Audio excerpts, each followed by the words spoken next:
Blog Talk Radio.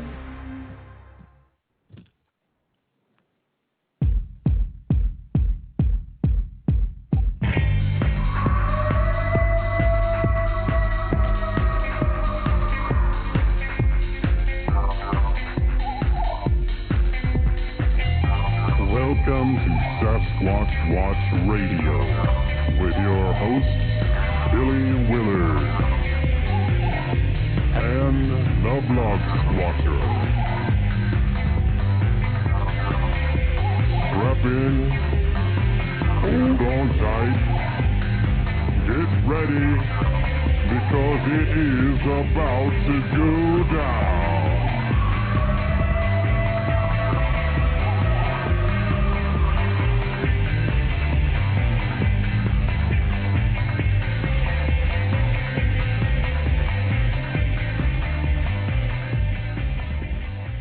Hello, everyone, and welcome to another episode of Sasquatch Watch Radio. I'm your host, Billy Willard, and today is Monday, May the 25th, 2009, Memorial Day. And, of course, Memorial Day, we're all thinking about all of the folks that are out there trying to protect us. So our hats are off to all those fine soldiers and veterans and everyone that's out there fighting, all those who have lost their lives. We definitely want to keep them in our memories and in our thoughts. So I salute all you folks, you fine folks out there who do things for us daily to keep us all safe. So happy Memorial Day to everyone. And also, I need to bring on my great, wonderful, I just got to come up with some more adjectives, and I will eventually. Mr. D.B. Donlin. Hello. How's it going? It's going good. How about you? Great. Memorial Day, when you say that in context of Bigfoot, doesn't that also remind you of something else? The Memorial Day footage. Yeah. The Memorial Day footage, yep. Yeah. That was very Not true. that we really have anything, brilliant to say about that, but it did happen today 13 years ago. Right. That's correct.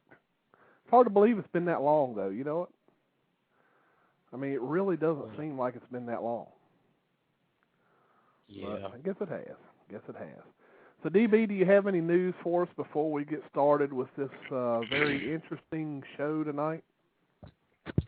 Well, I'm looking through the things that I've recently touched on Blog Squatter, and the only thing that's kind of newsworthy, which is interesting, is Keep Arkansas Beautiful, which is some organization in Arkansas, probably state-sponsored, but maybe not.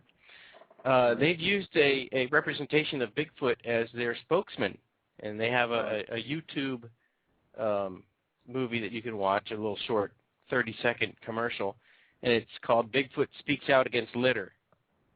And, there's nothing fantastic about it, but it's interesting.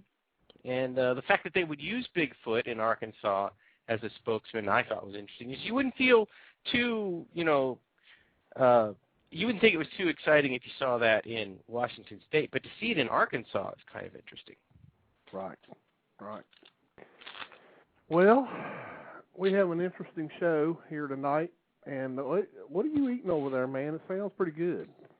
That wasn't, that's just the ice cubes rattling at the bottom of my cup. Sorry about that. Hey, you better be careful now. You'll get accused of drinking on the show.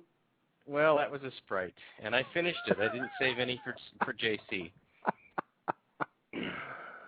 We were accused one time for drinking on the show, and that's the reason I made that little comment, yeah. So.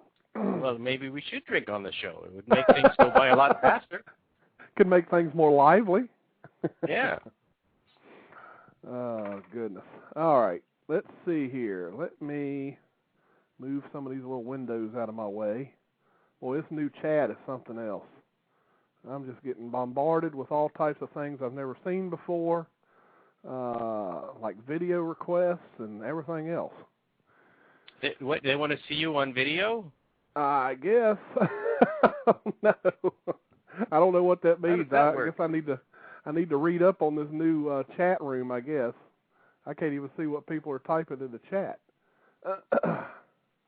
Wow. Mm-hmm. Okay. Anyway. All right, well, we'll get on to the show.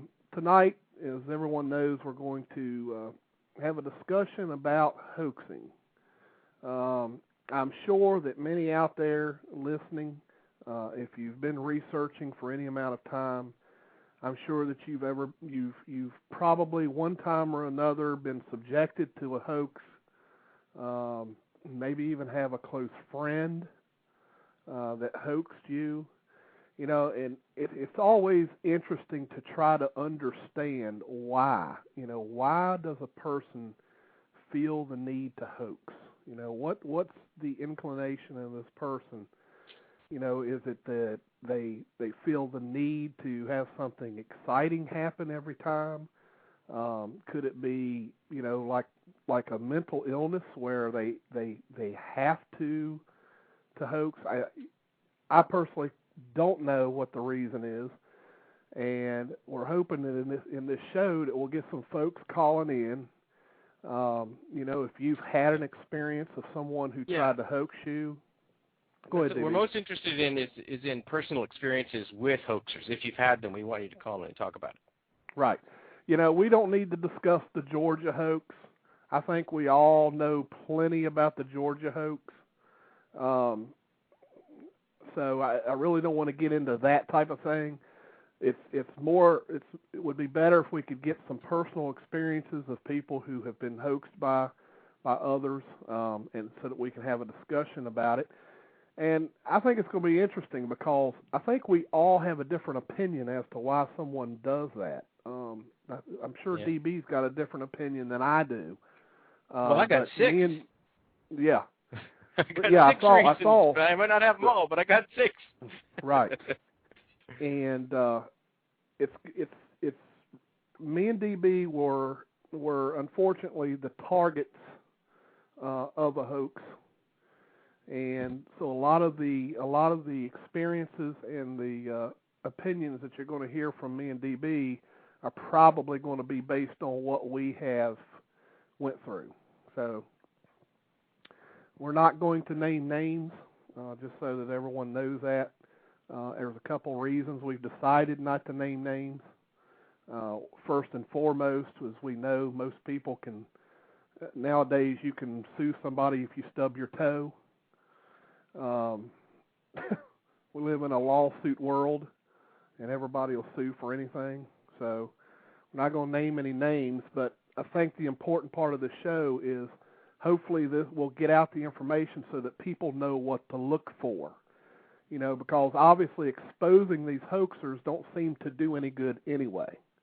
I mean, we can look in the Bigfoot field today and see that the people that have been doing hoaxes all this time are still at it, even after being exposed. So it's not stopping anything.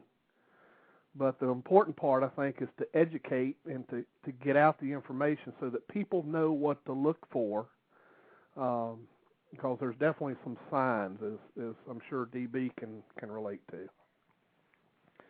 Right. So DB, I know you had sent me an email that had some really good, and I think that's what you're talking about, 6 reasons that you feel that people may commit hoaxes. And right. why don't you go over that? I'm sure you're ready. Yeah, I can go over that really fast. Doesn't take too long, I don't think. The first one that I have on my list is actually probably the most interesting, but not the one you're going to run across the most often, and that is skeptics who hoax to show how easy it is to fool people. And though we don't really want to dwell on it, the Bigfoot body hoax could be partly based on that, because the 2 guys who did it would often talk about how stupid they thought the Bigfoot people were. So that could be part of their motivation, to show how easy it is to fool people. There has been it isn't a Bigfoot-related story, but it's been in the news. It made it onto the major media. A couple of guys in New Jersey floated some what they call Chinese lanterns and filmed them and turned that over to some UFO people and said, look, we filmed some UFOs. And they did it to show how easy it would be to fool those UFO people. And that then they admitted it a month later and actually Right. got in trouble for it, which I'm not sure they should have gotten in trouble for that. Well, I suppose there was the question of whether airplanes might be distracted by the floating Chinese lanterns. But anyway, this is the first category, and we probably don't have to talk about it a lot.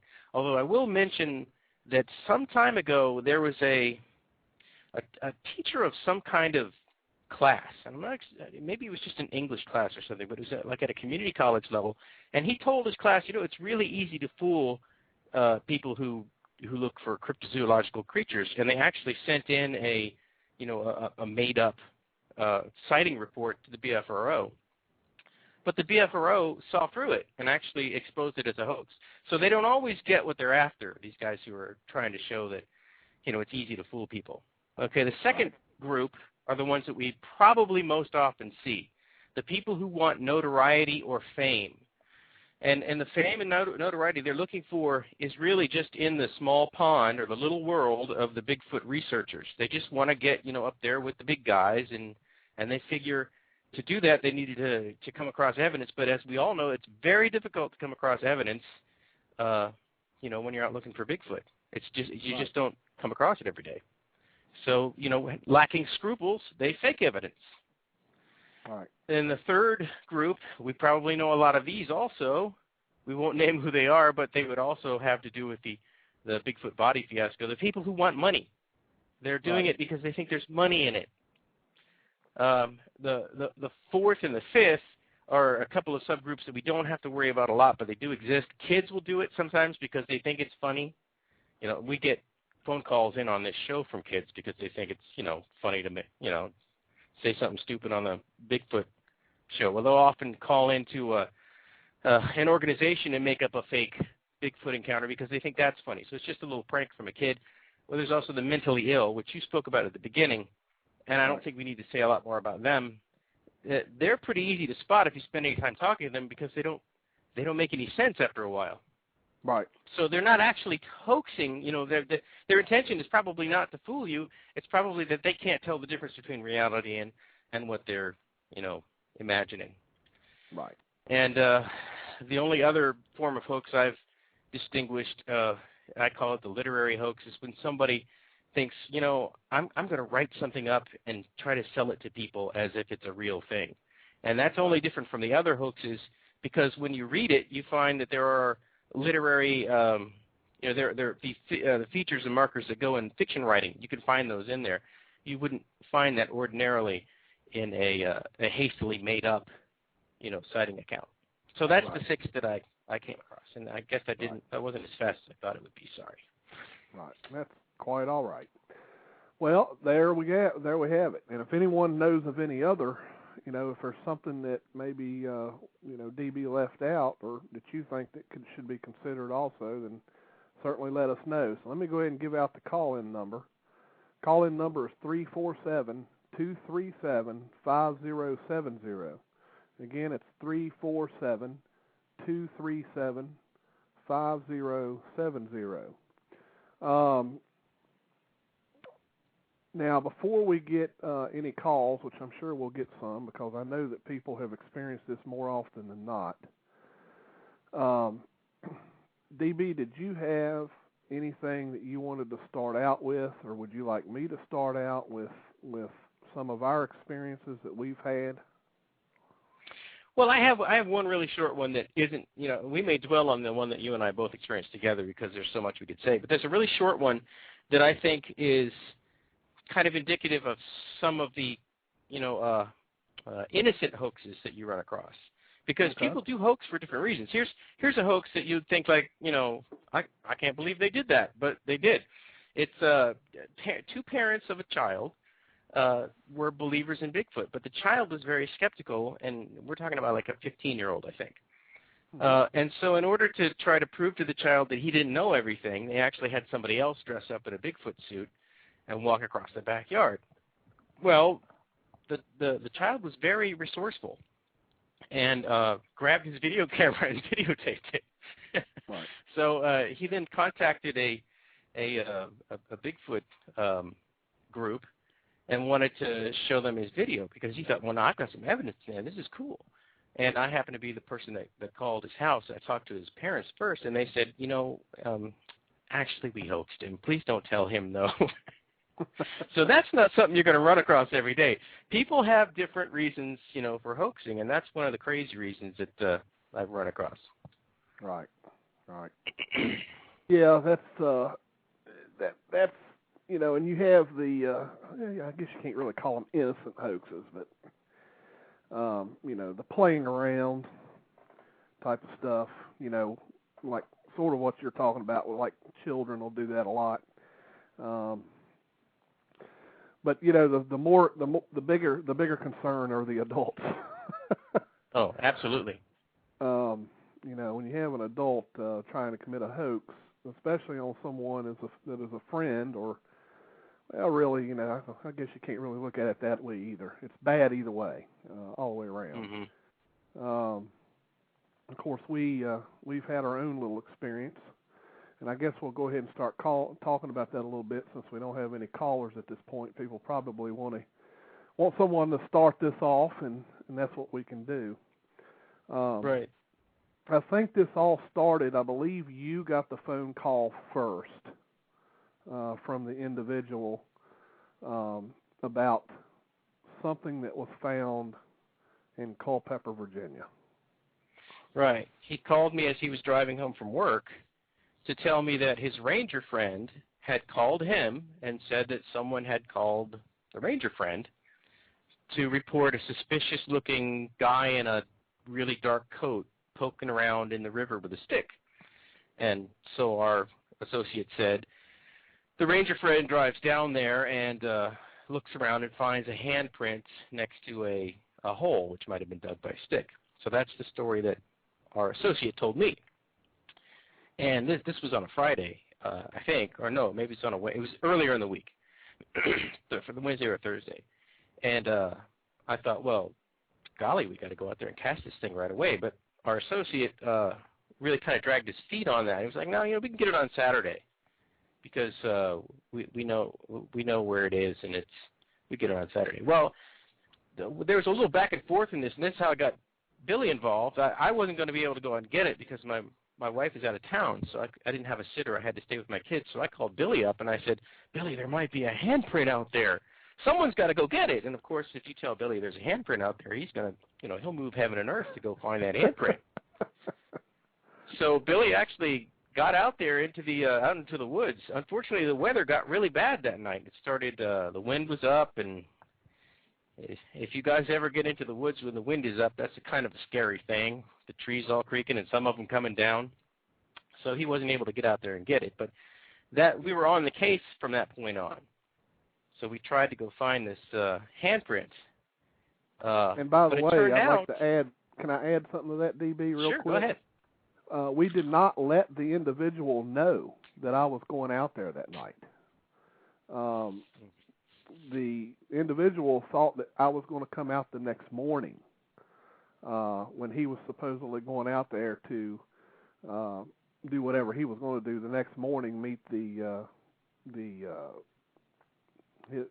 person that, what do we want to call that person? The manager, I guess, of the property.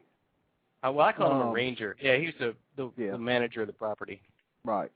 But yeah, I went out there that night, and just like DB said, it was storming. I actually had the kids with me. I had Josh and Tim with me, and we went out there and and walked the area that he had described along the river, and we walked up and down it a couple of times, and it wasn't wasn't a whole lot to see out there. We didn't stay out there very long because of the storm, and we left. So we did go up there the night before. The night prior to we were supposed to go out the next morning. Okay, right. You can continue, DB. Well, you know where we're headed. In the end, there never had been a print there. This was something that he admitted to Billy a little later on. You sat down with him somewhere at a neutral location, some kind of a sandwich shop, and he admitted to that. What I never could figure out was what his motivation was, and that's, of course, kind of the topic of the show. I don't think he ever told you exactly what his motivation was. Well, yes and no. The answer that I had gotten to the motivation didn't really make any sense to me. And the reason was he was sick and tired of, apparently you were being accused of stealing some audio and taking credit for that audio. So this was the person's way of getting back at you. You know, I think I know what he's talking about. I remember that from that time period, but I had forgotten that particular thing. He's talking about when we played audio on Squatch Detective. It was you and I that were on that show. Right. I didn't say that it was his because I had forgotten that it was his. Right. But I apologized to him and said, "Sorry, dude. I guess that wasn't enough." But I don't really believe that was his main motivation for that. I think that was a justification that he started to use after the fact. Because if that had been his main motivation, he wouldn't really have wanted to involve you in it. Because right. When he was talking to you in the sandwich shop, one thing he said was, you're just collateral damage or something. You weren't supposed to be part of it. But he actually called you. So we don't think that we really ever did get to the bottom of his motivation. Right, and that's true. He called me that following morning and said, "Hey, you need to get down here. Found a handprint, blah blah blah." So yeah, he at that point did involve me by making the phone call. Now, whether he had forgotten about that or not is anybody's guess, but he did call and involve me. Now, if this was only a scheme to get back at you, DB, then I would have never received a phone call from him. Right.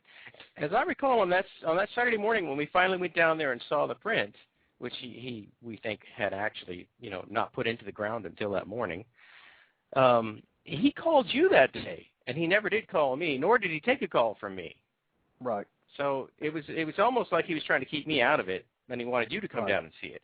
So his later discussions about what his motivations were, they never did stack up with the evidence that we had.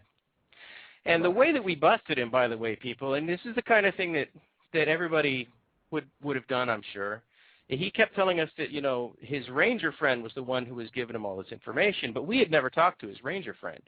He had told us a lot of things that his ranger friend had told him over the years, but he had always told us that the guy wanted to stay on the down low, so we didn't contact him. Well, when this became kind of a crazy situation, I actually tried to contact the guy, and it turned out that he had not been in that office for most of the year. He had been transferred, to the other side of the state. So, that's when he was finally busted. But to my knowledge, he never did come right out and say that he didn't talk to that guy. Or did he say that to you? Yeah, I never did talk to that guy. Well, he finally admitted to it. I mean, right. it took a while, obviously. I mean, probably didn't think we would go to the extreme of contacting the property and actually trying to get some information from the fella. That was the whole thing. We were trying to back up the story. We were trying to get some backup because we had doubts. When we arrived there, and we were taken to the area, which I would like to add wasn't very far off the trail that I had walked that evening before. Right. Which was supposedly covered up by a blue tarp with some leaves and limbs on it, which we couldn't never find the limbs that were supposedly holding the tarp down. Right. The story had a lot of holes in it, no matter how you put. Right. The first thing that we noticed when we got there was there was a hole, a small hole with a large stick in the hole. And the first thing that I noticed right off the bat when I got up to it was, I was like, man, that smells like freshly tilled soil, dug soil, and you could smell the roots, fresh root smell. And that was the first thing I noticed. So the first thought in my mind was like, wow, this is almost like it was just dug, Right. And then, of course, the handprint that was in the freshly dug soil, it looked like a handprint, a regular handprint. We even went to the point of casting it and everything. We gave him no reason at all to think that we were doubting, what we were looking at. And what's a little bit of casting material. Well, I think I did say, there's reasons to doubt this. But I repeated to him what you said about the smell, and then I said that if there had been a tarp with debris laid over the tarp, we should see a pile of debris here, and we didn't see anything like that. So I mentioned those things, and I said, you got to deal with the facts that are in front of you. This does not look like what was described. Right. And, he said, well, we're going to cast it, though. He was eager to cast it and get out because he had to go do something. Right. Like he had a party to go to or something. Right. So, yeah, we went ahead and proceeded to do that. We casted the print, and, obviously, since he was the one that found it, we asked him if he would like to take possession of it, which he did. Right. And there was some discussion about sending it to Dr. Jeff Meldrum. Which we both said, don't do that. Right. Because we couldn't vouch for it with the facts that we had. Right. So, and it wasn't until later on, it was after that we had done all the research with calling up the property, finding out that this ranger, even though he did exist, the way he was able to find the name of this particular person was because he does show up when you do a search of the property, his name. So we figure that the individual probably got this guy's name by just simply looking on the internet and using that name. But when talking to the folks that now manage the property, they made certain that we knew that this fellow had been transferred and had been transferred for a year and a half. Right. So a long time, yeah. Exactly. So we knew that there was no discussion that had taken place, and we certainly knew that the fellow had never been to the property at the time that he said that he was. Right, so. Yeah. The ranger guy he had no involvement at all. So we knew that was a fabrication. And, with everything else we had, based on the way the print looked at, we were absolutely sure that we were dealing with a hoax situation, and it didn't look like anybody else could have been involved except our associate. Right. So I drafted an email and sent it to him, and the way that I sent it, I wanted to, give him a chance to say, okay, you're right, I did it. I was overly ambitious. I apologize. I won't do it again. But he wouldn't do that. He kind of freaked out. Now, this is the kind of thing that if you think you've got a hoaxer, don't look for that unreasonable attitude. He displayed that unreasonableness many times. There was some time when somebody somewhere hinted that they thought he might be hoaxing in a completely different matter, and he freaked out. He completely freaked out about it. Right. So that's one marker, probably, that when you discuss hoaxing, the guy's going to freak out. Even if you're not, saying, I think you're a hoaxer. Even if it's just, someone could think this is a hoax. He would freak out. Right. Yeah, and, we got a couple callers, so we can always continue our story in case anything changes. I just want to get to these callers. First caller, I believe, is a Skype caller. You're on the air. Hey, is it me? Yep, that's you. Hey, it's Ron. How you guys doing? I'm doing good, Ron. How are you? Yeah, I'm glad you guys have brought this topic up. It's something that's not discussed very often, and it really needs to be. Well, I can tell you got something to say. Well, yeah. Well, first of all, DB, the BFRO case you mentioned, we may be talking about two different cases, but I was with the BFRO when we got a submission, and it was from a sociological or psychology teacher, and it was an experiment with his class. And I think that's the one. He sent this report in that was, top-notch report, which got me thinking this is a little too perfect. But the hierarchy of the BFRO and a lot of people said, oh, man, this is a good case. I know hoaxes when I see it. This ain't no hoax. So when my old friend Bob Smith, who was a curator at the time, called the guy started laughing and admitted to him, hey, he said, we just did that for an experiment in class, and that was that. So it wasn't a real case. It was a hoax. Mm-hmm. there's quite. So it did trip your radar, but it didn't get everybody. So some people thought it was legit. Is that what you're saying? Yeah. Oh yeah. Uh-huh. You got to remember, apparent sincerity on the part of the witness is no guarantee of truthfulness. And right. A person can sound real sincere and be pulling a hoax like you wouldn't believe. Exactly. There are a couple of other reasons. I had a case one time over in northern Kentucky, Boone County, Kentucky, where these couple who lived in a trailer said that this strange creature was coming in their trailer and shaking the trailer. It did it on 2 separate occasions. And it, and one time late Earl Jones was on the phone talking with the girl when she heard this thing approaching the trailer again and was all freaked out. I think I still have the tape of it. But later on, another investigator, Tom Daly, went to talk to the guy later on, and he made a statement which just kind of blew the case apart. He said that he wanted his girlfriend to move back to Cincinnati, and she did not want to move, and he would do anything he could to get her to move. So bells and whistles went off. Maybe this guy pulled this off just to get her scared enough to leave. Mm-hmm. Also, you got to watch out for the college campuses. If they're near a located sighting and it's graduation night or it's prom night or, a special occasion like that, they are known to go out and pull pranks. We believe that's what happened in the Vinton County Forest.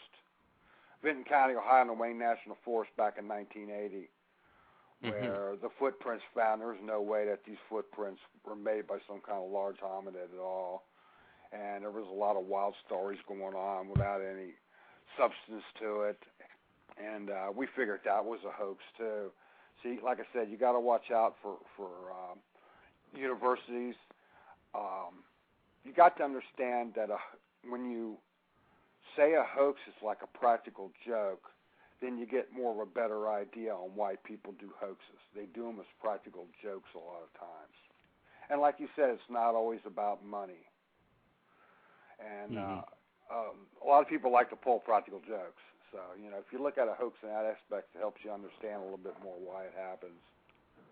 When we go in and investigate in any case, we should always keep hoax in the back of our mind. I know it's cruel. Right. You might be dealing with somebody that's really sincere and really had a legitimate sighting, but you still have to keep that in the back of your head that maybe this guy's hoaxing me.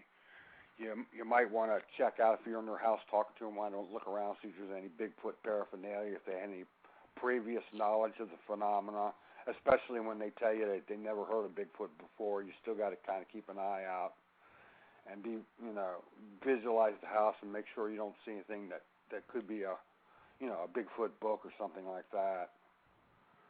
There were some wild hoax cases back in the 70s, like the one out of Stillwell, Oklahoma, where the kid pulled off a really big hoax. But when the investigation started turning up, there was him, and he was threatened with legal action. He coughed up, said, "Yeah, I did it. So, and Ray Wallace, he was a good hoaxer, and I liked Ray Wallace. I always did when he was alive. He was a good old man, and he was a lot of fun to be around with. But boy, he could spin a good yarn. People like that like the attention. There are people out there, and that's why they do that. You've also got to look at Bigfoot believers sometimes that they might want to hoax just to keep the phenomena going. If there's a shortage of reports or something like that, somebody might want to pull something off just to keep the phenomena going again. Ron, hey Ron, the thing you just said is what has always been in the back of my mind about the fellow that me and DB are talking about. Yeah. That is my opinion. I don't know if DB has the same opinion, but that's always been my opinion. I used to go to UFO conferences, the National UFO Conference, and these guys would pull hoaxes and stuff off just to draw attention to their conventions. So you got to kind of watch out for that. I don't think that's ever happened at Don Keating's meeting, although there's always questionable tracks found, but I know Don, he wouldn't do something like that, and I don't think anybody up there would. But it has been done before. Yeah. Yeah, I don't think, no, I'm almost certain that Don would never do anything like that, but I certainly wouldn't put it past, someone who may be either attending, who Right. thinks it's funny to try to fool the people that are at the conference. Right. And that kind of thing. So, Davey, I like your little list of white people hoaxes, but they're, like I said, if you look in the contents of a practical joke, add that on there. Well, I did say kids who think it's funny. That you could, put practical joke in that but, category. Reason, like I people just could do that also. The guy trying to scare his girlfriend out of his trailer and move. Things like that. That's another too. interesting one. Yeah. But that's all I wanted to say. I just wanted to break in, and glad you guys are really talking about this subject because it really needs to be talked about more. Thanks for calling in, Ron. Those are good points. Added a lot. Take care. Bye-bye. Thanks, Ron. All right. Let me get another caller here. We got a caller. Let's see here. Caller from 662. I think that's Henry May. That would be me. That would be him. Yeah, hey guys. How you doing? As far as hoaxes, we've had the claims from the Wallace family. We had the claims from the Wallace family.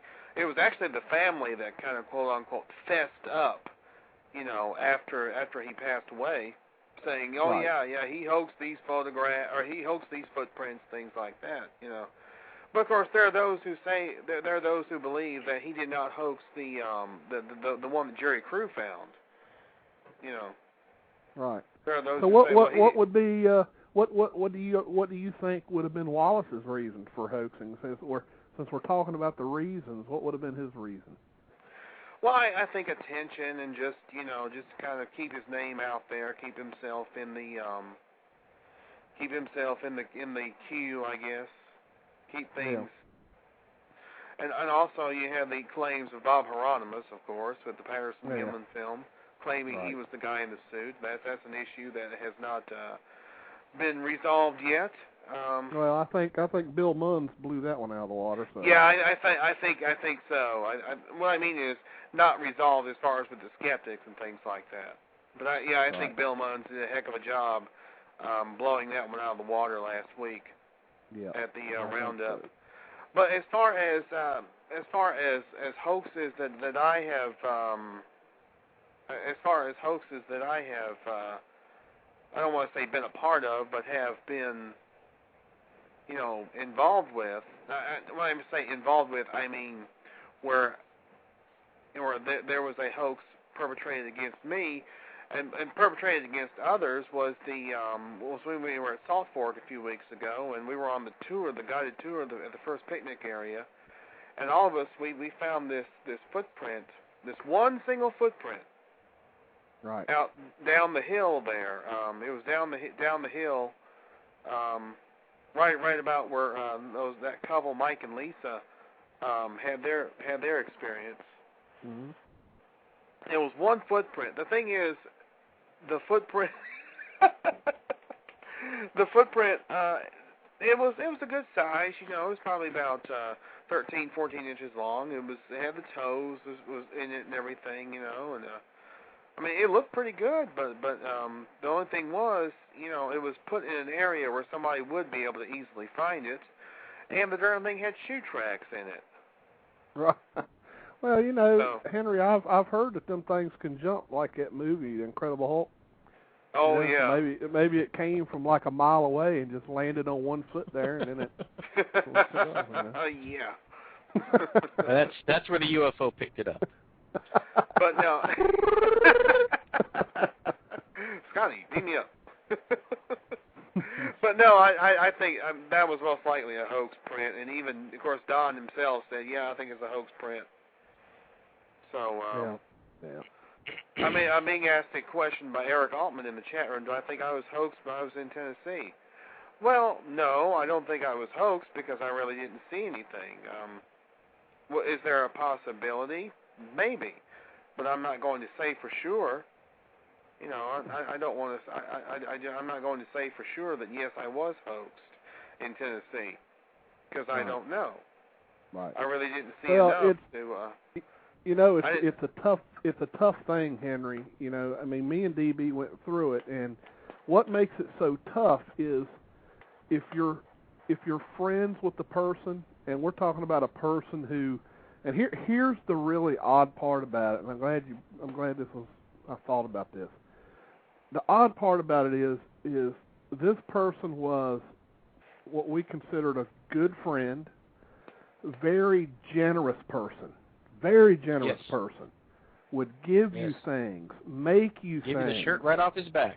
Give you the shirt off his back. Give you cookies. I mean, his wife would make cookies.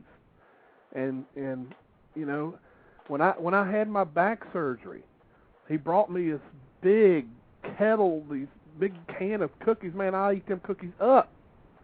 I mean, it's you know, it's just, that's what makes it even harder. And it makes it harder when you find out something like this. It makes it harder for you to you know, dissolve that partnership. It makes it really hard. You know, that's a good point too, because I would say that that trait could be called, you know, if you're looking at it negatively, he was trying to be ingratiating. He tried to ingratiate himself with everyone. But it really worked, especially with two other members of our team. They did not want to think that he was hoaxing for quite a while until we had all the evidence marshaled in. I mean, Billy and I were much more willing to look at this like, hey, we might be getting hoaxed here. But the other two were they were very loyal friends, and they're good friends. But that's what these guys know, how to work that, and so that's something that you do need to look out for. Right. They're very good at working that. Yeah. They get into your graces. Right. Yeah. All right. Anyway, that's essentially all I wanted to report about and all right. You know, and talk about. Oh, and I wanted to say that you know, there are those who are asking me about an experience I had in Tennessee last year. I'm starting to think now that was probably a weird tree I saw and not an actual Sasquatch. You know. Right. I'm not 100% sure what it was. You know. It happens to us all. I just did an investigation to where I believe there was a misidentification of a tree in a river that had grass on it. You know, the individual that took the picture, you know, I have no reason to believe that they were trying to hoax or anything like that. I simply believe that what happened was they took the picture, and then when they took it back and then they started downloading photos and they saw it, you know, they were like, oh my gosh, what is that? You know, that looks like something in the river. You know, so I made the effort this past weekend to go down there and check it out, and I'm almost certain that that's exactly what's in the photos, although I haven't had the time to sit down and do a comparison on them yet, but I will get to that. So, but you know, again, I truly think that they think they saw something, and I have no reason to believe that they were making up a story, because they wouldn't have agreed to meet me out there and go look, you know, because they would have known if you know what I mean. They would have known that it was that if we went out there. So. All right, I wanted to answer one more question that Craig had. What about the other sightings of possible Sasquatch sightings? Well, as I said, they were possible Sasquatch sightings. I'm not saying for sure that they were Sasquatch sightings. I don't know if they were or not. You know, they may have been misidentifications. You know, I'm just kind of going back and kind of reanalyzing that. You know, and thinking, well, you know, I could have been thinking Sasquatch at that time, and just probably, you know, the power of suggestion. You know. Right. All right. Well, thank you, Henry. Yeah, no problem, guys. Thanks for calling in, and we'll talk to you next time. All right. Later.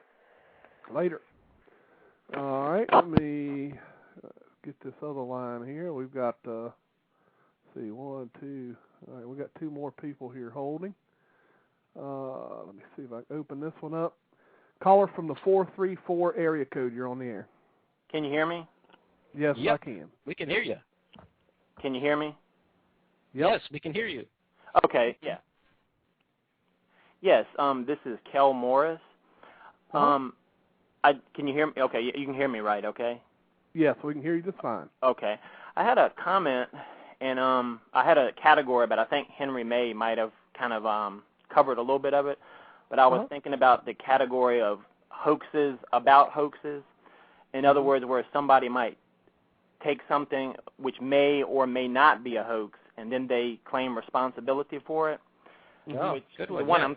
The one I'm thinking of is like particularly the Patterson film, and I can't say whether it's real or whether it's not, but that's beside the point. But I do know there are several stories going around about people saying I was responsible or I know who did this, and one of them is a certain costume designer down in the South who claimed, and I've heard the story, and I don't know if anybody has made any comments to this, but it seemed kind of obvious to me. He said that he made a quote-unquote gorilla suit, but the statement doesn't make sense to me because if you go to the zoo, I mean, if you look at the Patterson film, it's hairy and it's big like a gorilla, true, but if you look at the face and the feet, it looks nothing like a gorilla. I mean, I've seen better gorilla costumes on, I think, Gilligan's Island, and I think Wonder Woman, the episode, had one on there. I mean, you could tell it was a suit, and it was somebody in it. There was no mistaking about that. But the face actually looked like, anatomically like a gorilla. So about that statement, I'm not saying the Patterson film couldn't be a hoax, but I'm saying that person, I just don't believe their statements because for them to be a top-rate costume designer, why would they make something that's not anatomically like a gorilla? I mean, the figure in the Patterson film, if you look at the face, it has a human nose, and it doesn't have that round, shape where like an ape around the mouth and such. And I know he said he sold a suit or something to Patterson, which that doesn't mean that Patterson hoaxed it necessarily, but another possibility is maybe Patterson took a quote-unquote gorilla suit and altered the face or something. But you would have thought that if that was true, then the costume designer would say, yeah, I made that suit, but it looks a little different. But as far as I know, he hadn't said anything about it looks different. So that's what I find suspicious about that claim, was simply that he says a gorilla suit. But if you look at a gorilla, I mean, it doesn't have gorilla feet on it, and it has a human face, basically. And you can comment on what you think. And I think if that person is hoaxing, I mean, I guess the possibility would be that, if they're a costume designer, they would get a lot of credit. People would think they make good costumes because, if they made something that would fool so many people. And also, I just had you can tell me your comments on that. And I also had a question. I was thinking, you were talking about the thing where somebody misidentified something in the river. Is that the one that was in Chesterfield or Henrico or something like that? No. This was actually over towards Luray. Oh, okay. In the Shenandoah River. Okay. So, but no, I truly have no reason to think that anyone, really, that wasn't a hoax, or they wouldn't have asked me to go out to the site.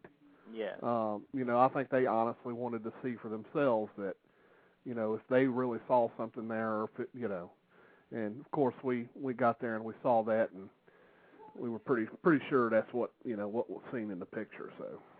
Yeah, and I know I may have not. I know a couple weeks ago you said something about we're going to investigate one somewhere near the Richmond area, and you might have told us an update on that on the last show, but I didn't listen. I didn't hear the last show. So if you have, I can listen to it on that. If you haven't, you can. If you haven't talked about it, you can give me an update or whatever, and then. Yeah, what we're going to do, I've still got to go out there. The matter of fact, the gentleman had just messaged me just a few minutes ago and resent me an email with that information. So I've still got to get out there on that one. Okay, and then you can just I'm gonna hang up now, but you can address what I talked about about the thing about saying it was a gorilla suit, but it doesn't really look like a gorilla. But all right, well, thank you. Okay, all right, thanks for calling in. So what do you think about that, DB? That's a good call. Well, I don't spend a lot of time thinking about the PG film stuff, and I have not made myself into an expert on any of those things. Right. But looking through the Bill Munn's report, I was impressed by that. But as to the older claims of people saying that, pardon me, they were the ones who were doing the hoaxing. Mm-hmm. That is sort of a kind of a strange category. It's like, okay, I didn't actually do that hoax, but I'm going to claim credit for it. Where does that one fit? You can see why the guy who makes costumes would want you, because like our caller said, like Cal said, if if people believe him, they'll think, well, I need to get a costume from him because that's a pretty darn good costume. Right. But I don't really understand what Bob Hieronymus's motivation would be if he were to be hoaxing, which I'm not saying he is. I don't know one way or the other, but I don't understand what his motivation would be. Right. Except maybe that he's got people like us saying his name. Right, that could be, or it's maybe he has made some money off of the the little documentaries and the things like that where he's been interviewed. Right. Who knows? We don't know. But anyway, all right, we got another caller. Caller from my God, the time is flying. Yeah. We're only have 39 minutes left. I can't believe it. Let's see. Caller from the 419 area code. You're on the air. Hey, Billy. How's it going? I'm doing just fine. Indy, how are you doing? I'm doing all right. What's your thoughts, man? What's your thoughts? Well, we had a report, I guess it's been over almost a year ago now, that some guy hit one with his pickup truck, and it took all that he had and the person that was with him to put him in the back of the truck, and he had it at his farm, and he, gave us a phone number and everything, contact information, called the phone number had been disconnected. We went out and to try to find the address. We put the address into the GPS system. We got out there wasn't no place out there, There wasn't no farmhouse, no barn, no nothing out there. It was just an open field. So yeah, we got kind of took on that. And right. I think anybody hoaxing that's doing it on purpose should be beat with a ball bat. That might be a little extreme. I'm serious. I mean, they need to be beat with a Louisville Slugger. If they're doing it just for for spite, to make us look bad like most hoaxers do anyway, they need to be beat with a ball bat. I'm sorry. It's plain and simple. Oh, my God. I mean, we take enough crap in this field the way it is, and you got these jackasses out there doing it, and Yeah, it does. It obviously makes it's bad enough that we've got very few people in the field of science looking into this, but you have stuff like that going on, and it just sets us back a little bit more. And so what do? You just have to fight and just keep going. That's all we can do. Yeah. But yeah. Well, thank you, Andy. That's my 2 cents worth. I appreciate you calling in. Just go ahead and put me back on mute so I can listen to the show if you don't care. Okay, I'll mute you right out then. All right. And I believe that was the last caller. You know which hoax we've forgotten to talk about? The Which Penn one? and Teller hoax. What was that video called? What did they call it? Was it the Sonoma? Yeah, the Sonoma video. Now that was an interesting hoax because there's a fairly prominent Bigfoot researcher by the name of John Freitas. He actually looked into that pretty seriously, and he was absolutely certain that was a hoax. There was no doubt in his mind that it was a hoax. But other people were taken in by it and wouldn't listen to what he had to say. And this is one of the things that bothers me most about the way that, Bigfoot research is organized. We're not set up to take advantage of the strengths of certain people. Bob Freitas was an ex-police officer, and I can't remember exactly what he did, but figuring out a hoax was kind of like, it fell kind of in his area of expertise. Right. And so when he said, I think that's a hoax, and he had actually done a lot of footwork, leg work looking into it, that should have been taken more seriously than it was. Right. Yeah, and as we know, that particular video, the Sonoma video, fooled one of the largest Bigfoot research organization because they were backing it. Yeah. So, well, it didn't fool Freitas. I think Freitas was still in that organization at that time. Yeah. But he might have gotten out just before then or shortly after. But if I'm wrong, still he had the expertise, and we have to be clear thinking enough to lean on expertise when we know we've got it. For instance, if you've got a cast of a footprint, you're not going to send it to Billy Bob down in, somewhere else. You're going to want to try to send that to Dr. Meldrum if you can. And if it's got what you think might be dermal ridges, you might send it to Officer Chilcutt, because we've got these experts in certain areas. And they should be the ones who, have something to say about these things. Right. But the way Bigfoot research is set up, in some cases it's really hard for that to happen like it should. Right. Yeah, and we have a lot of folks who think that the Skookum cast is a hoax. I didn't know that until someone said that to me just a little while ago. I knew that they thought it might be an elk lay, but I didn't know that some people thought it might be a hoax. Right. So I was really surprised by that. Right. So there's a lot of stuff that we can discuss with that. Let me read off the phone number again, just in case there's some folks just tuning in and not in the chat room.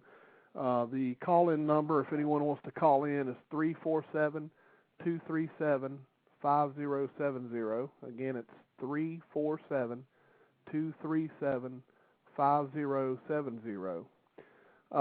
One thing that I would like to add about the fellow that me and DB have been talking about is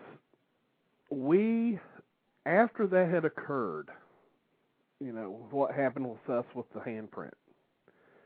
And DB, probably not so much you as it was me, had kind of let bygones be bygones and kind of forgave him.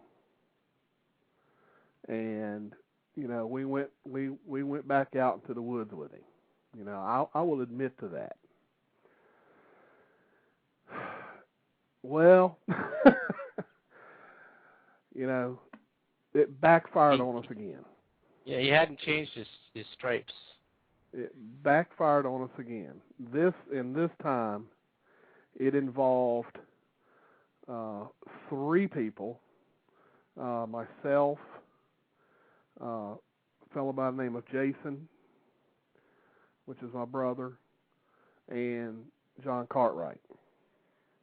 Yeah. We had went out into the woods with the person we've been talking about, as well as his father.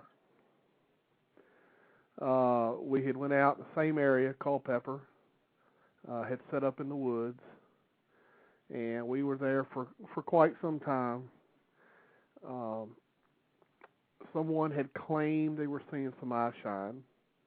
When we looked with some lights, we did see eye shine. So a decision was made. Was like, well, if it's still there, we're just gonna walk over and check it out, see what it is. So myself, John Cartwright, and Jason proceeded to go into that direction, even though we were told we probably shouldn't do that. What was the reason for saying you shouldn't do that? I didn't hear that part. I guess they thought we would be attacked. Oh. But regardless, everybody has an opinion about these creatures, and they say, oh, that might be looked at as, aggressiveness by going towards them or what, No one, as far as I'm concerned, no one, well, I can't say that anymore because poor old, what's his name over in Australia might have got attacked, Dean Harrison. But maybe. That's for another show, by the way. We're going to get him on the show. But, we went towards the eye shine. And we probably had gotten maybe about 40 or 50 feet or so away from the subject of our conversation and his father. Well, we're not there long. We're kind of flashing our cameras, taking some pictures, and the next thing I know is we hear this ting laying behind us.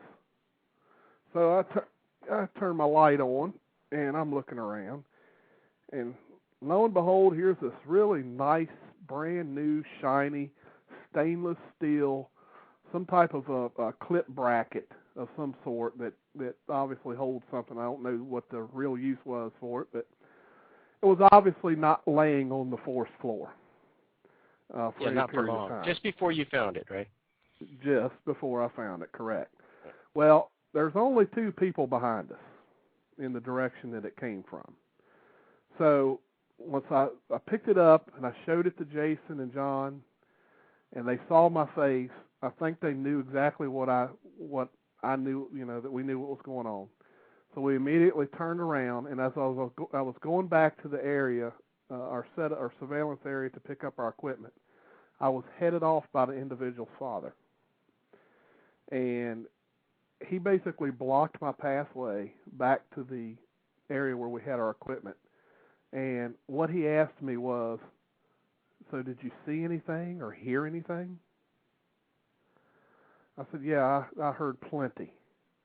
And then I just walked around him, went over and started gathering our stuff. Well, the other individual, which is the first guy that we had talked about tonight, he was already gathering up his stuff, saying that I'm cold and I want to leave. I'm getting out of here. So I mean, he was acting a little suspicious the whole time. But we already knew. We knew what had happened. We just started putting our stuff up. There really wasn't much conversation going on because, I mean, I was furious. I know that John and Jason were furious. We just packed up our stuff, and basically we left, and they went on their way. And, me, Jason, and John stayed behind and kind of discussed what had happened that night. When you put everything together, you figure the fellow had been caught in a hoax the first time, okay? And you would think that being caught the way he was, I mean, it was really egg in the face, just blatant caught. You would think that would be enough, but no, it wasn't. It wasn't enough. It was done a second time, okay? I'm not waiting for 3 strikes. Mm-hmm. We're not playing baseball. Before, remember? What's that? There had been the somebody call blasted, and he recorded it. One of Stan Courtney's calls. They had just looped them together so that it sounded a little bit different. It took me a while. It took me a lot longer than it should have to figure that out.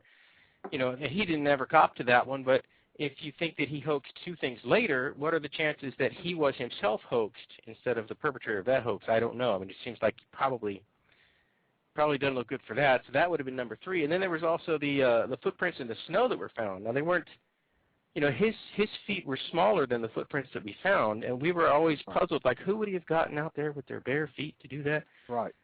But, that's suspicious because it was only the right foot. So, like, somebody kept their left boot on and just stepped their right foot out 3 times. Right. So that would be, quite a few things. But we were talking about profiling, using him as a tool for profiling. The first thing that we talked about was that he would freak out whenever hoaxing was mentioned, especially if it was mentioned about him. Right. That he might have been a hoaxer. He would freak out about that. And we mentioned that he would give you the shirt off of his back. He was very, very friendly and giving and kind in that way. But he would also make a lot of impressive promises that would never come to anything. For instance, he was talking to me about a wireless microphone that would have, I think, a half-mile range without any distortion. And I said, wow, that's really impressive. But I never, that never came to be. He also talked about having a CIA agent who was going to verify a thermal image of something. And that never happened. Right. So there was a lot of impressive promises that he would make.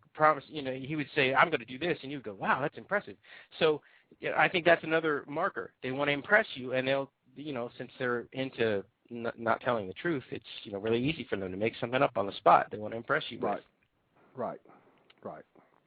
And then there would be those strange coincidences like the one that you were just talking about where that clip comes falling out and right behind you. You were in no doubt then what it was that happened. But had that happened before you suspected he was a hoaxer, it would just be one of those things where you go, oh, now that's weird, and until you had built up enough to figure out what had happened. Right. So, but there were a lot of those with him. Like I remember there was one time that you and I were out with him, and he threw something at me, and I didn't see it, but you did, and you thought, oh, well, he must be playing a joke. Right. You remember That's that? right. But to me, I was like, something just hit me. I forgot about that. You're right. Yeah. You're correct. And remember, we had someone else with us that night. Right. That kind of helped figure that out. Right. Well, I'm not going to say his name because I don't know if he wants his name mentioned. But right. Yeah. I think that might be a different night. If you're talking about the one when there was a thermal taking of the thing that was thrown, there was a previous one when you and I think Tom L. were out with our associate, and you were in a position where you could see what he was doing, but I wasn't. So when I got hit by the thing, you had seen him throw it. It was the day that you and I were talking about. You remember that one now? Yeah, I do. You know what? That's more than 2 strikes. Jeez. Yeah, he's got a lot of strikes. But that's the point, is that if you're looking out for and we weren't, because we had fallen into this guy's a cool guy. We like this guy. He's very friendly to us. He's he's our friend. But if you can keep your head objective, you will see this stuff start to stack up. And I think that you can, kind of look for this kind of hoaxer anyway with this short little profile. I think there are other kinds of hoaxers who would not fit this profile, but hopefully this profile can help some people out. Right. All right, let me grab, let's see, I think we got Bill Green. Bill Green, are you on the line? How you doing, Billy and DB? Happy Memorial Day. Yep, thank hello, you, Bill. same to you. About hoaxing, I can tell you one thing, that hoaxing really hurts the country, but also the world. It's not just about Bigfoot, UFOs, and all other phenomena in general. And, when people are seriously trying to research all different phenomena, and we get jackasses that like to go out there and hoax people and hoax something, it really hurts us, damages us. And, I agree. Yeah, it's like what happened last year, and it looks like we got to deal with those people again this year. And it's, I love sequels, don't get me wrong, but not this sequel. Bill's called it a sequel. Billy, can't these guys ever give up? Well, not as long as there's money in it. I don't think they're going to be giving up. Yeah, that's who it is. It's just like now they do something in August, and I actually emailed Fox News and told them not to have those loony banners on their network. Right. And I was probably the only researcher in the world that did that, and nobody else would want to do that, but oh well. But, like you said, hoaxing is horrible for our country. It could be about anything, It's just, it just, sometimes it just really, it just ruins our country. I'd like to hear your opinions about it, but I'll get off the line. Wait till I get back on into the chat so you guys could, so I can listen to your opinions. But I'll listen to the rest of the show. Okay, Bill. Bill. Man. All right, hold on. All right. Well, while we wait for Bill to get back into chat, we need to have some buffer music. That was actually pretty funny. What? I like that. I guess we could do that real quick. Take a little quick break, but because there's something else I want to add to the. There's a point that I'm trying to get across. Right. Of the fellow that we've been talking about. So let me. We'll go straight to a real quick commercial, and then we'll be right back. Because I got something interesting to say. So I'll be right back.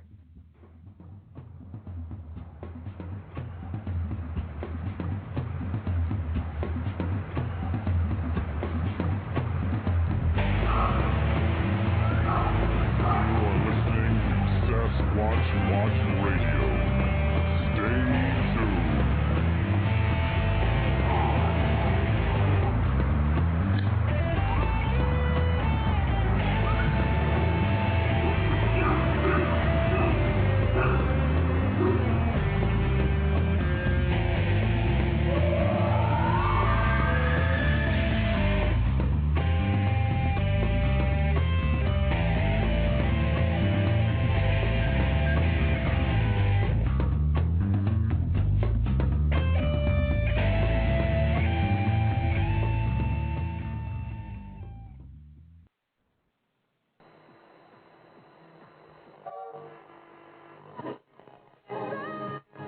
Are you tired of the same old boring radio? Looking for something with a bit of an edge? Then sit down, strap in, and hold on tight, for you're about to be taken beyond the edge. 5, 4, 3, 2, 1.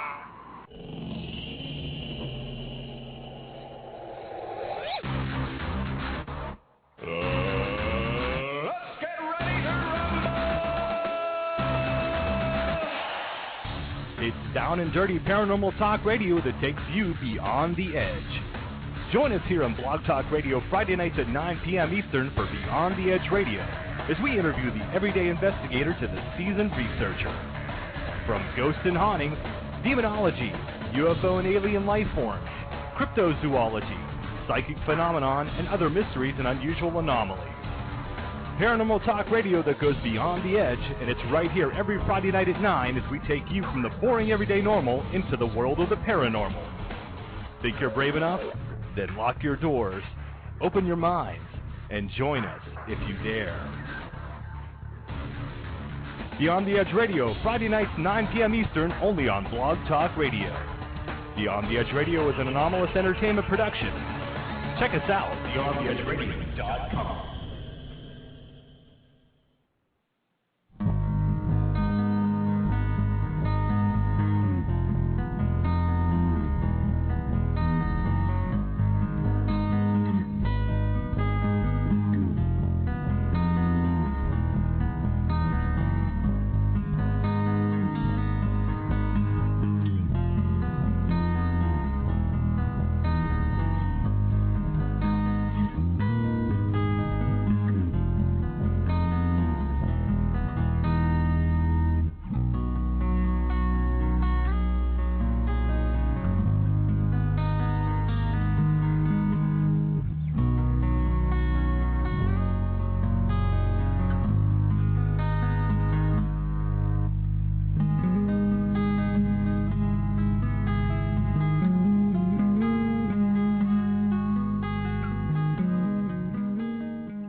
Folks, we're back.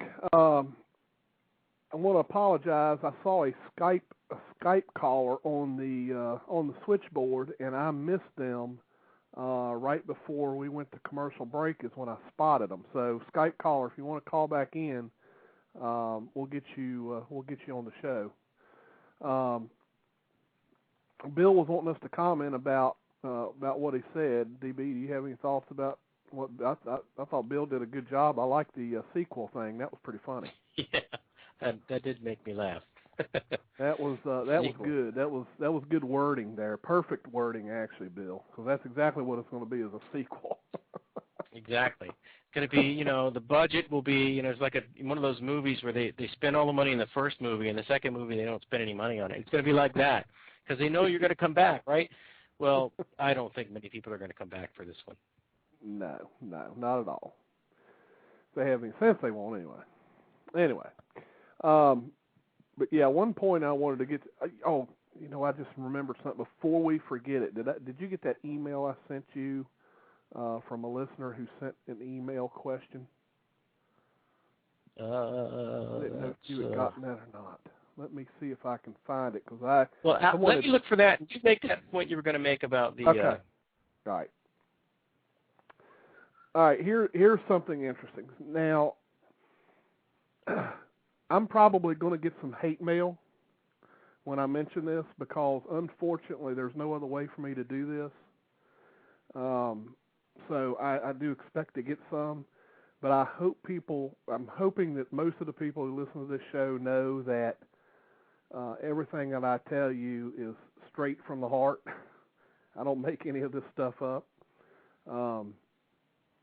So I will expect some hate mail after this, but I'm going to go ahead and say it. Here's the problem with the individual who did the hoaxing to me and DB.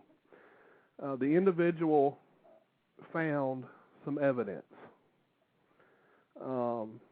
Unfortunately, this evidence was presented to me as evidence of Bigfoot.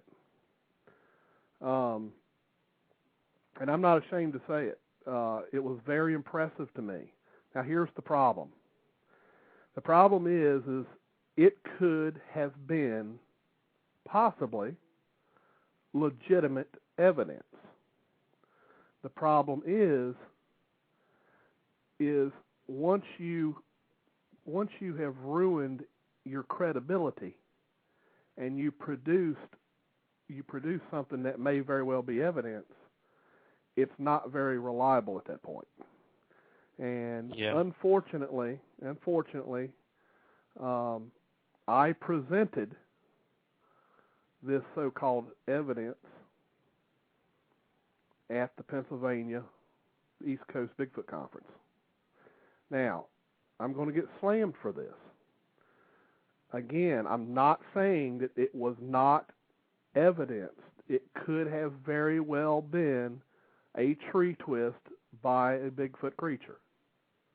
However, the person who found the evidence kind of ruins any credibility of that evidence because you just don't know if there was a possible way that this evidence could have been created. And that's all I'm going to say about it. So I hope nobody takes any offense to that. But that I've thought about this for quite some time. You know, once someone stoops to the level of hoaxing, then that person has pretty much stooped themselves to not being able to find anything that's going to be considered evidence in the field, period. And that's my thoughts on it. DB, what do you think?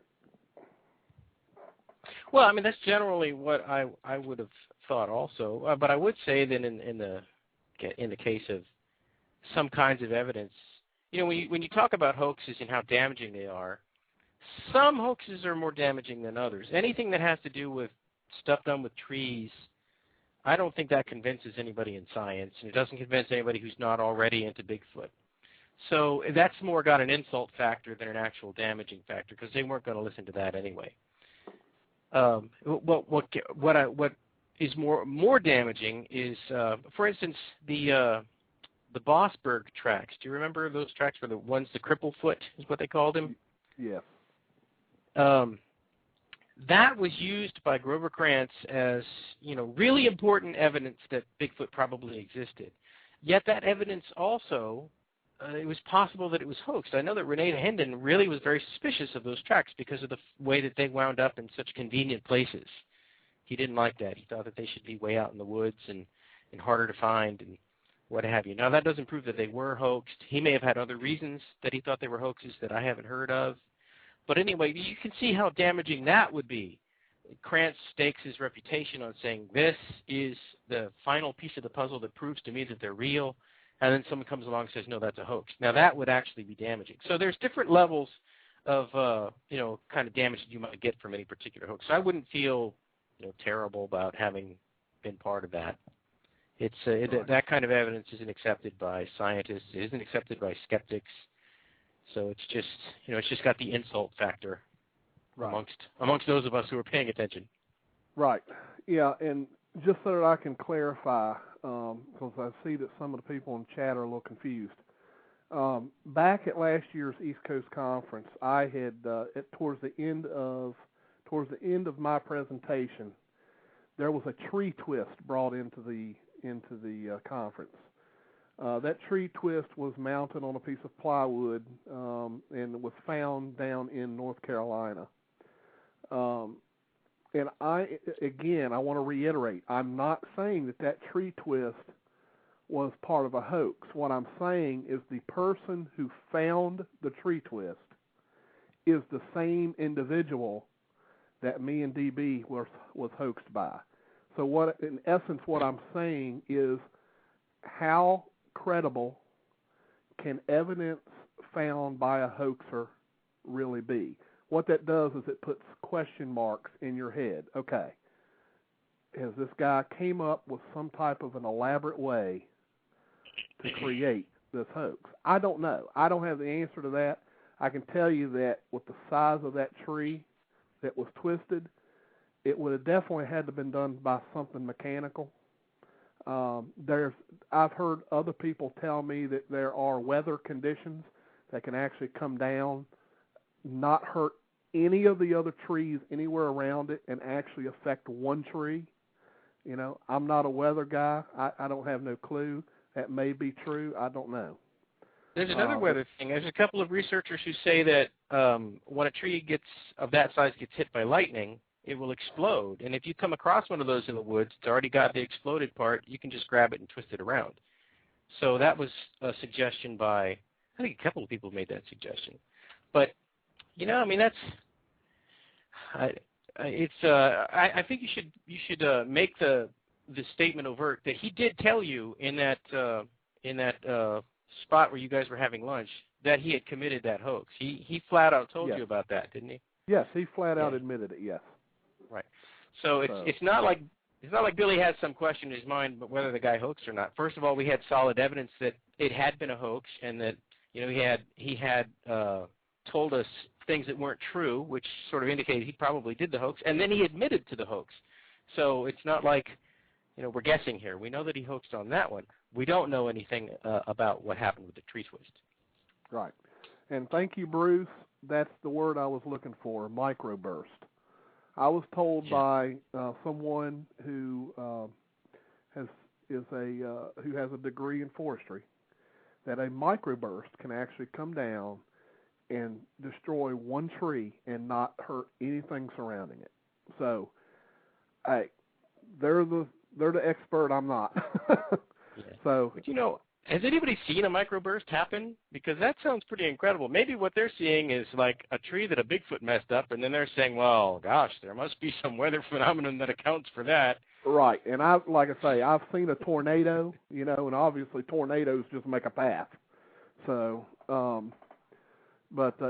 even Ron Schaffner says a microburst can do that. So, I've never seen it. I don't know, but, there's been some people that say that, yes, it happens, and so I have no reason to doubt that.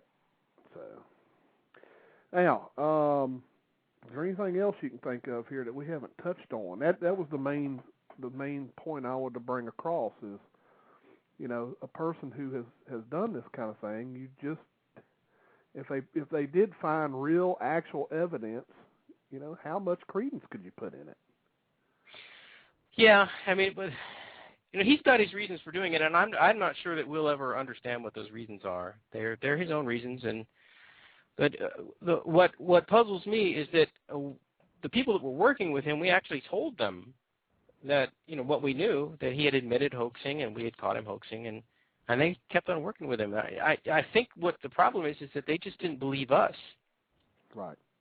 Right. And so now what more can we do? And I think that we've done everything that we can do about it. Right. People do know that there are people out there who will hoax.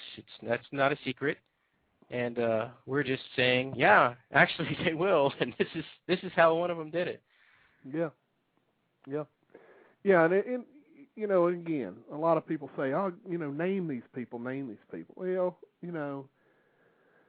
I don't think that's necessary. I think if you look and you keep yourself observant, you're going to figure it out. Just watch the actions of people, and really, it's sort of like what Ron had said when he called in. There's certain things that you listen for, and you always have in the back of your mind, okay, let's see, who all do I have out here? We hate to do that because we consider everybody we're out in the field with friends. But right. At the same time, we have to protect ourselves because, unfortunately, we got screwed because of that. Because we kind of let our guard down because we were all friends. But some people will be your friend in a very different way than you think they are your friend. Right. In fact, they're not really your friend. I mean, this fellow we're talking about, he actually did send pictures of his cast to Dr. Mills-Rum. And after we, begged him not to do that, I mean, we thought that it could really get ugly if Dr. Meldrum was the one who discovered it was a hoax, and then we were involved, and blah, blah, blah, blah. So I wrote to Dr. Meldrum immediately and said, look, I know an associate of mine sent you some pictures, but we have reason to believe that it's a hoax, and I spelled the reasons out for him. Right. And we were able to avoid that particular embarrassment, but right. you know, the guy was he was putting us right in the line of fire. He was not acting like a friend would. Right. And just so everyone knows, even though this person hoaxed us obviously several times now that DB reminded me, thanks. Yeah, well. You know, yes, it was hard. It's hard. It's hard to talk about it because of all the things this fella has done, you know, all the nice things he's done, you know, that we talked about previously. It's very hard to discuss it. It really is. And I'm not out to hurt anybody. I really am not. You know, if hoaxing or playing around and fooling other people is what you want to do, well, that's fine. I just don't want to be around it. You know, we're out there trying to do serious research and put an answer to this mystery. We're not out there to play around and fool around with our friends and, you know, make sounds and try to fake things. The fooling around ended back when I was in grade school. Right. So I don't want nobody getting the wrong idea. I'm not picking on anyone, and I'm not trying to hurt anyone, but unfortunately, that type of stuff hurts us as researchers. So I think it was good to get the information out. DB, did you have anything? We got about 3 minutes left of the show. No, I think I worked my way down my list. Oh, that question you were talking about, I think we did touch on it. The question which came from Paul in Alberta, Canada, was what is the psychology behind hoaxing? Has anybody ever interviewed hoaxers to find out why they do it? And because it seems a very infantile and childish thing for grown men to do. Well, I don't think anybody that I know of has ever interviewed hoaxers to find out why they do it. And it would be a very interesting interview to get. But I think that would also be a very hard interview to get, at least for the kind of hoaxers that we're talking about, because they're very comfortable with telling you things that are not true. And I don't think that it would be easy to get them to tell you what actually was true, or that you could trust that you were getting what was true when you talked to them. So I think that would be a hard interview to get. But otherwise, the psychology of it, I think we've covered the best we can do. Right. Yep.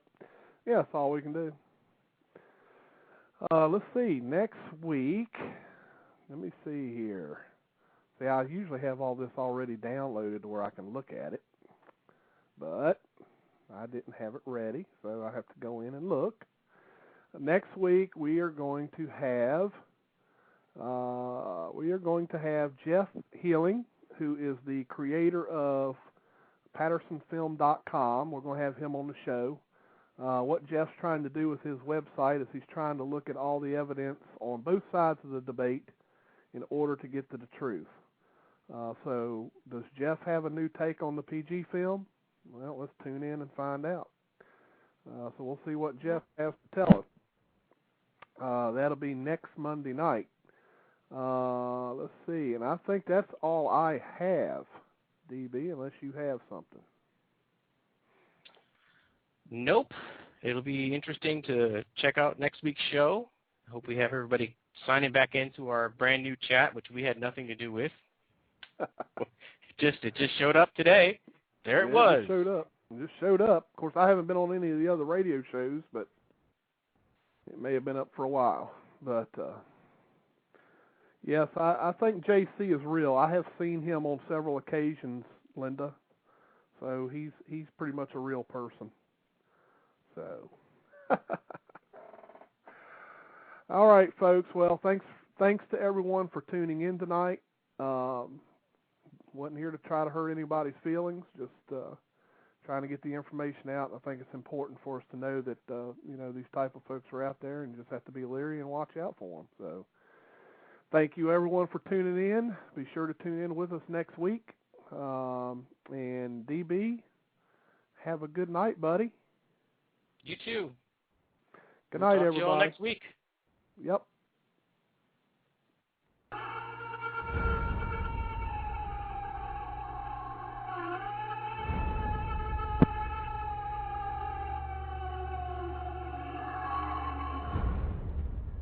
A legend silently stalks the forest around the world.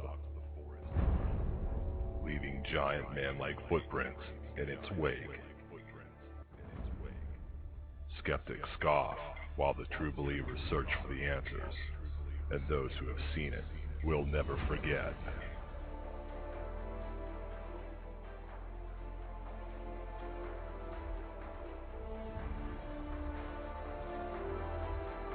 Monday nights, 9 p.m. Eastern, Blog Talk Radio.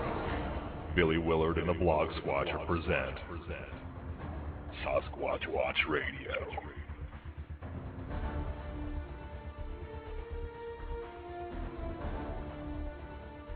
Your hosts Billy Willard and Dee Donlin bring you 60 minutes of the latest news and information, newly discovered evidence, and interviews with those searching for the truth and those who have seen it. Do you believe? Want to know the truth? It's out there waiting. Monday nights, 9 p.m. Blog Talk Radio. Sasquatch Watch Radio. Sit down, hold on tight, get ready, because it is about to go down. blogtalkradio.com/Sasquatch Watch Radio. This will be your year, and it starts at Laurel Ridge. You've had a taste of the real world, and now you want more. With the right training, degree, or certifications, you'll have more skills, more earning power, more opportunities in industries that are just waiting for you. Welcome to the year of you. This is your time at Laurel Ridge Community College. Visit laurelridge.edu/pathways. That's laurelridge.edu/pathways. While many see clouds gathering around the state of retirement in America, Apollo and Athene see solutions. Let's rethink retirement. Apollo, investing in tomorrow today. Find out more at l.apollo.com/retire.